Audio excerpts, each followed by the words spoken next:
শুভ নববর্ষ আমরা বলে থাকি পয়লা বৈশাখ। এই নতুন বছরে আমরা নতুন নতুন বন্ধুদের আন্তরিক শুভেচ্ছা ও অফুরন্ত ভালোবাসা জানাই। ভালো থাকবেন, ভালো রাখবেন। আজ এই নতুন বছরে আপনাদের মাঝে ছোট একটি কবিতা তুলে ধরতে চাই।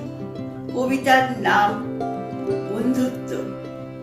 বন্ধুত্ব হলো এমন একটি শব্দ যা সারা জীবন পাশে থাকার নীরব প্রতিশ্রুতি।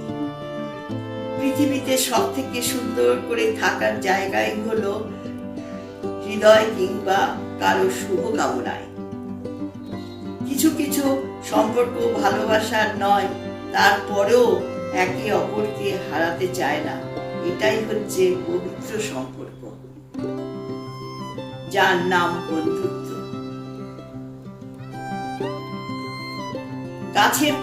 গাছের কষ্ট হয় পাতা ঝরে গেলে, নদীর কষ্ট হয় জল শুকিয়ে গেলে, রাত্রির কষ্ট হয় চাঁদ ডুবে গেলে, আর মানুষের কষ্ট হয় আপনজন চলে গেলে। এই নামই হচ্ছে বন্ধুত্ব। রীতা দাশগুপ্ত। নমস্কার। আমার এই কবিতাটি কেমন লাগলো নিশ্চয়ই জানাবেন।